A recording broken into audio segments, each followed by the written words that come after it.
Hello hello hello, कैसे हो मेरे प्यारे बच्चों। I hope you are doing awesomely well. तो आज हम आपके लिए लेके आए हैं आईएनपीएचओ का एक और सवाल, क्वेश्चन नंबर 3 फ्रॉम पेपर 2013। तो शुरू करते हैं बच्चों। अच्छा सवाल, बहुत बढ़िया सवाल, बहुत प्यारा सवाल है। इसको करने में मजा आएगा। तो मैं एक सेकंड के लिए फ्रेम से बाहर चले जाता हूं, आप इसको डेफिनेटली पॉज करके करना, इसको पढ़ना, ठीक है बच्चों। तो सवाल पढ़ते हैं बच्चों। Consider a bicycle in vertical position accelerating forward without slipping on a straight horizontal road. ठीक है भाई। The combined mass of the bicycle and the rider is m. Combined mass m है, ठीक है। And the magnitude of accelerating torque applied to the rear wheel by the pedal and the gear system is tau. Tau हमने torque लगाया है इस पे, जैसे हम इसको घुमाते हैं, इसको घुमाता है, इस पे जो है टॉर्क टाउ लग रहा है। हम पेडल घुमाते हैं, पेडल से चेन से पीछे वाले व्हील पे टॉर्क लग रहा है, उसकी वैल्यू टाउ है। The radius and the moment of inertia of each wheel are r and I with respect to axis, with respect to their axis, जो भी व्हील की एक्सिस है उसके रेस्पेक्ट में, ठीक है, विद रेस्पेक्ट, ठीक है। The acceleration due to gravity is g, ठीक है भाई। तो सवाल क्या है, तो स्टेटमेंट हुआ, सवाल ला रहे हैं आपके सामने। तो draw the free body diagram of the system bicycle and rider, ठीक है। तो बाइसिकल राइडर का जो सिस्टम पे फ्री बॉडी डायग्राम बनाना है। तो सबसे पहले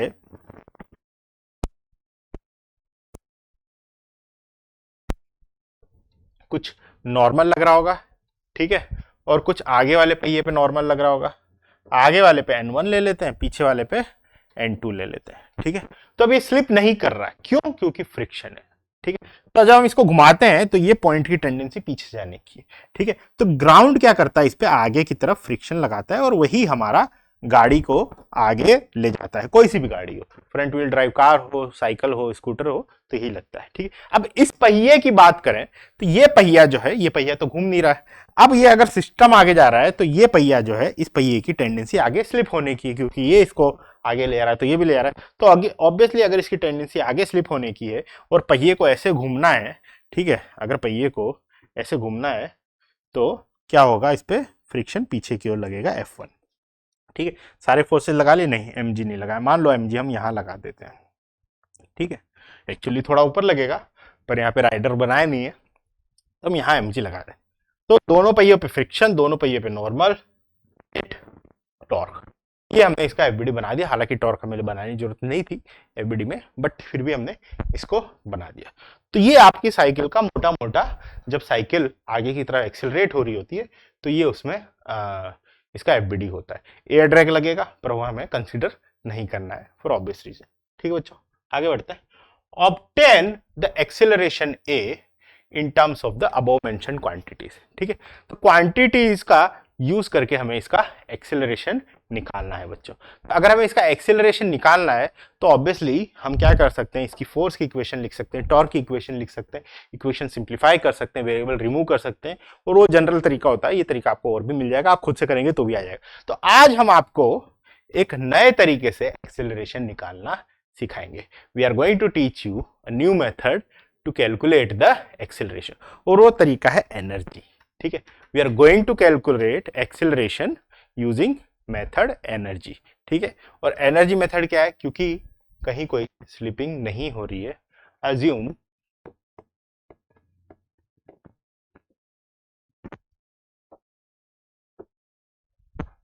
नो एनर्जी लॉस। आप अज्यूम कर लो कि कोई एनर्जी का लॉस नहीं हो रहा है। सिस्टम का एक्सेलरेशन ए है। सिस्टम की काइनेटिक एनर्जी क्या होगी? काइनेटिक एनर्जी होगी system translational energy half mv² plus system की रोटेशनल एनर्जी 2 इंटू हाफ, दो पहिए ना, हाफ आई ओमेगा स्क्वायर, ठीक है। एनर्जी का लॉस नहीं हो रहा है, बट एनर्जी का गेन हो रहा है। क्यों? क्योंकि हम टॉर्क लगा रहे हैं, उससे एक्सिलरेट हो रहा है। अगर सिस्टम एक्सिलरेट हो रहा है तो हमारा ओमेगा और वी बढ़ रहा है, तो एनर्जी का गेन हो रहा है, ठीक है। एनर्जी का गेन कितना होगा? जो इतना पावर सप्लाई होगा। तो एनर्जी का गेन होगा power supply, rate of change F into V, पर यहाँ पे हम टॉर्क लगा रहे हैं तो हो जाएगा टाउ इंटू ओमेगा। तो ये पावर हम सप्लाई कर रहे हैं, this is equal to rate of change of energy. तो इसको डिफरेंशिएट करेंगे विद रिस्पेक्ट टू टाइम, तो हमें मिल जाएगा 2 mv half into M into V square का differentiation 2v dv by dt, तो 2 से 2 कट जाएगा, dv बाई dt को मैंने a लिख लिया, प्लस यहाँ पे i इंटू ओमेगा स्क्वायर का differentiation 2 into omega into alpha. अब हम नहीं स्लिप होने का कंस्ट्रेंट लगाएंगे। क्या क्या कंस्ट्रेंट्स है हमारे पास? v equals to omega r, a equals to alpha, अरे ये क्या हो गया, अल्फा इंटू आर। तो हमें इक्वेशन में सब रिमूव करना है, सिर्फ और सिर्फ एक्सेलरेशन चाहिए। तो हम लिखेंगे tau omega equals to m omega r plus 2i omega into a by r. जब हम फालतू की चीजें काट देंगे तो हमें एक्सेलरेशन की वैल्यू आ जाएगी टॉर्क की टर्म्स में, torque divided by m r plus 2i by r. This is going to be your acceleration. और अगर हम आर को ऊपर ले जाएं थोड़ा सा अच्छा करने के लिए, तो ये हो जाएगा r square into tau r. ठीक है, so this is going to be our acceleration is going to be tau r divided by mr square plus 2 into i। ठीक है बच्चों, तो आई होप ये आपको समझ में आया होगा हमने कैसे एनर्जी का यूज करके एक्सेलरेशन निकाला। Nice little trick, I hope ये आपको समझ में आई होगी। ठीक है बच्चों, तो बच्चों बढ़ते हैं अगले पार्ट की ओर। अगले पार्ट में हमें क्या दिया है, ध्यान से पढ़ते हैं। ठीक है, let us study it properly. For simplicity के लिए assume center mass of the system is at height r, center mass की height r है, from the ground and equidistance 2r from the center of each two wheels। तो मतलब दोनों wheels के बीच का distance 4r है और सेंटर ऑफ मास बिल्कुल बीचों बीच है। ठीक है, let mu be the coefficient of friction. Coefficient of friction जो है हमारा म्यू दिया गया है, both static and dynamics, thank you very much, between the wheels and the ground. Consider m is much greater than i by r square. ठीक है, m जो है i बाय आर स्क्वायर से बहुत बड़ा है, तो हम i जो है ऑलमोस्ट इग्नोर कर सकते हैं, एंड नो स्लिपिंग ऑब्वियसली। ठीक है, obtain the condition for maximum acceleration of the bike. ठीक है, तो यहां पे ये जो हमें कंडीशन दी है कि m is much greater than i by r square, इसका कैसे यूज करना है मैं आपको बताता हूं। ठीक है, पहली चीज ये देखो कि F2 minus F1 equals to ma और F1 इंटू आर। इस पॉइंट से हम अगर देखें, सिर्फ इस व्हील को देखें, इस व्हील को F1 घुमा रहा है, equals to I alpha, alpha को लिख सकता हूँ a बाय आर। ठीक है, तो F1 हमारा हो गया सीधा सीधा आई बाय आर स्क्वायर इंटू ए। तो जब इसको मैं उधर ले जाऊंगा तो हो जाएगा m plus I bar r square, और आई बाय आर स्क्वायर को अगर मैं इग्नोर कर दूं तो clearly we can say that F2 is रफली इक्वल्स टू ma। ठीक है, तो हमें क्या करना है, F1 को इग्नोर करना है। ठीक है, F1 क्या कर रहा है, सिर्फ आगे वाले पहिए को घुमा रहा है और उसकी वैल्यू को हम ऑलमोस्ट इग्नोर कर सकते हैं। Why? Because m is much greater than I square. तो क्या निकाला है मैंने कि पीछे वाले पहिए का फ्रिक्शन ही मैटर करता है, आगे वाले पहिए का फ्रिक्शन मैटर नहीं करता है। और मैक्सिमम एक्सेलरेशन निकालना है हमें, we have to calculate maximum acceleration. तो ऑब्वियसली फ्रिक्शन हमारा लिमिटिंग होगा, this is going to be equals to mu into n2।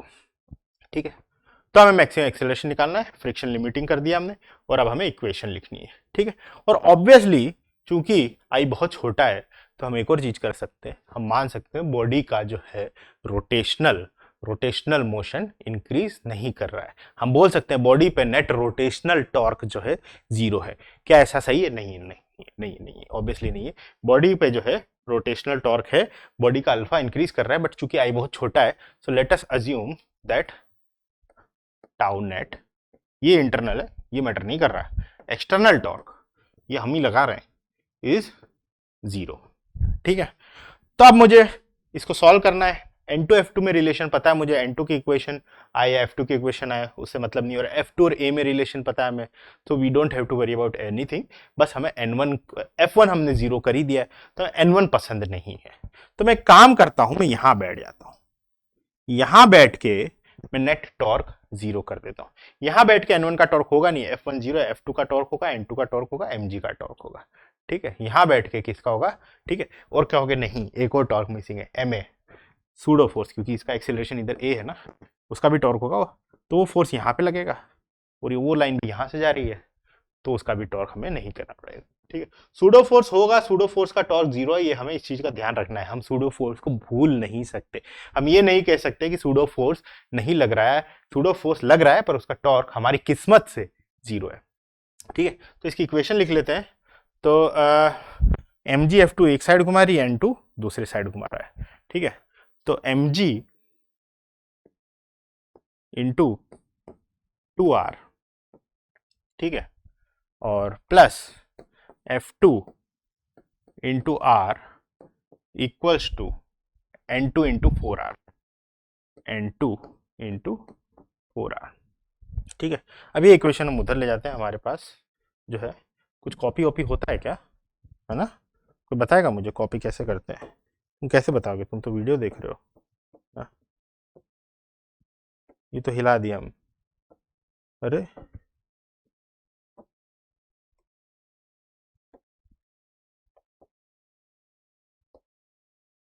इससे ये हिल रहा है, इससे ये हिल रहा है, कॉपी कुछ नहीं हो रहा है। कोई बात नहीं, तो हम करते हैं खुद से। ठीक है, तो हमने इक्वेशन लिखी थी, अरे गलत चीज सेलेक्ट होगी। हाँ हाँ, तो mg into 4r plus F2 into r equals to mg into 2r, क्योंकि डिस्टेंस 2r है ना दोनों पहिए से, equals to N2 into 4r। N2 को मैं लिख लेता हूँ mu F2 into 4r। Question is solve. F2 is equals to a maximum, maximum क्योंकि यहाँ पे हमने म्यू N2 ले लिया। F2 बोले तो 2mg divided by 2mg divided by ये क्या हो गया हमारे पास? अच्छा, मैंने नॉर्मल को म्यू F2 लिख लिया, बहुत बढ़िया, F2 बाय म्यू। N2 को मैंने म्यू F2 लिख लिया, F2 बाय म्यू के बजाय, divided by 4 by mu minus 1। ठीक है, हमारे पास F2 आ गया, तो F2 is nothing by acceleration, तो am is equals to F2 by m is acceleration 2g, हमारा मैक्सिमम एक्सेलरेशन होगा, divided by 4 by mu minus 1। ठीक है, तो ये हमारा आंसर आ गया। क्या इसको हम चेक कर लें कि भाई अगर हम म्यू बढ़ाएं तो क्या हम मैक्सिमम एक्सेलरेशन बढ़ा सकते हैं? म्यू की वैल्यू मान लो 1 है, तो 2g/3 हमारा मैक्सिमम एक्सेलरेशन हो सकता है। म्यू की वैल्यू मान लो 2 है, तो हमारा एक्सेलरेशन 2g हो सकता है। म्यू की वैल्यू मान लो 10 है, तो हमारा एक्सेलरेशन इनफाइनाइट हो सकता है। ठीक है, तो हाँ बिल्कुल बिल्कुल बिल्कुल ऐसा सही है कि हम जो है म्यू बढ़ने से मैक्सिमम एक्सेलरेशन बढ़ा सकते हैं। So this makes sense. ठीक है बच्चों, तो और पार्ट है इसका, देख लेते हैं। am ये तो हमने कैलकुलेट कर ही लिया, am is equals to 2g/3, formula पता है, वैल्यू डालनी है। ठीक है, तो और कोई पार्ट है? नहीं है, नहीं है ना? नहीं है। हाँ, तो क्या क्या बच्चों इस सवाल में, तो हमें एक साइकिल का बहुत ही सिंप्लीफाइड मॉडल दिया गया था। तो साइकिल में हम क्या करते हैं, साइकिल कैसे काम करती है आपको पता होना चाहिए। हम साइकिल में पीछे वाले पहिए को टॉर्क देते हैं, उस टॉर्क की वजह से पहिया स्लिप होने की कोशिश करता है और ग्राउंड उसको स्लिप होने से मना करता है, तो उस पर आगे की तरफ फ्रिक्शनल फोर्स लगाता है। तो सिस्टम पे नेट फोर्स आगे की तरफ होता है, साइकिल चल निकलती है। आगे वाला पहिया घूमना चाहता है, तो आगे वाले पहिए को घुमाने के लिए उस पर जो है फ्रिक्शन लगता है, उस पर फ्रिक्शन पीछे की ओर लगता है, दोनों पहिए पे नॉर्मल लगता है और उसके अलावा mg लगता है। ठीक है, टॉर्क इंटरनल फोर्स होता है, फिर भी मैंने यहाँ पे बना दिया। ठीक है, बनाना नहीं चाहिए था, ठीक है बना दिया। तो ये हमने इसका एफबीडी बना दिया। अब हमें कहा गया था उसका एक्सेलरेशन निकालो, अगर आपको टॉर्क पता है एक्सेलरेशन निकालो, तो हम फोर्स और टॉर्क की इक्वेशन लिख के एक्सेलरेशन निकाल सकते थे, बिल्कुल निकाल सकते हैं, बट हमने कहा हम एक नया तरीका करेंगे, एनर्जी वाला तरीका। ठीक है, आप खुद से निकालने की कोशिश करना, आसानी से निकलता है वो भी, बट ये थोड़ा ज्यादा बढ़िया है ऑब्वियसली, इसलिए मैंने यहाँ पर किया।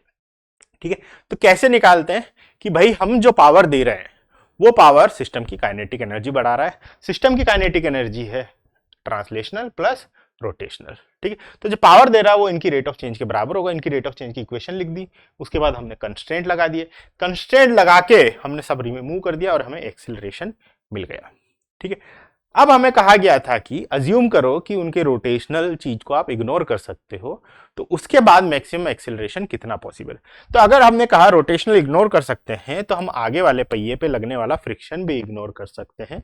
उसके अलावा हम ये भी इग्नोर कर सकते हैं कि सिस्टम का कुछ टॉर्क जीरो है। क्यों? क्योंकि हम रोटेशनल चीजें उसका इग्नोर कर रहे हैं, रोटेशनल जो उसका इनर्शिया है इग्नोर कर रहे हैं। ठीक है, तो टॉर्क जीरो करके हमने इक्वेशन लिखी इस पॉइंट के अबाउट, क्योंकि हमें n1 से डील नहीं करना पड़ता, इक्वेशन कम से कम लिखना अच्छी बात होती है। ठीक है, कम से कम इक्वेशन अच्छी बात है, ज्यादा लिखोगे फेल होगे। इसमें भी हम फेल गए थे, तुम्हें अगर याद हो n2 को हमने लिख दिया था mu into f2 by mu की बजाय। ठीक है, तो इस चीज का ध्यान रखना है। तो यहाँ पे टॉर्क लिखा, एक चीज हमेशा भूल जाते हैं, अगर किसी सिस्टम के अबाउट किसी पॉइंट का ले रहे हैं, सिस्टम एक्सेलरेटेड है, तो हमें क्या करना पड़ेगा, सूडो फोर्स लगाना पड़ेगा। सूडो फोर्स लगाने, किस्मत हमारी अच्छी ये थी किस पॉइंट के बाद सूडो फोर्स का टॉर्क जीरो है। हमने इक्वेशन लिख दी, इक्वेशन को हमने सॉल्व करता, हमने सॉल्व किया, गलती करी उसको सुधार दिया, सॉल्व किया, हमें फ्रिक्शन की वैल्यू मिल गई पीछे वाले पहिए से, और इजीली हमें क्या मिल गया, मैक्सिमम एक्सेलरेशन मिल गया। मैक्सिमम एक्सेलरेशन में हमने म्यू की वैल्यू डाली, हमें एक्सेलरेशन आ गया। सो आई होप बच्चों ये सवाल आपको समझ में आया होगा। बहुत ही बढ़िया सवाल है ये, it is one of the very good question, and आपने कुछ सीखा, और आपने जो सीखा वो आपके काम आए। सो ऑसम बच्चों, keep learning, keep being awesome. Bye bye.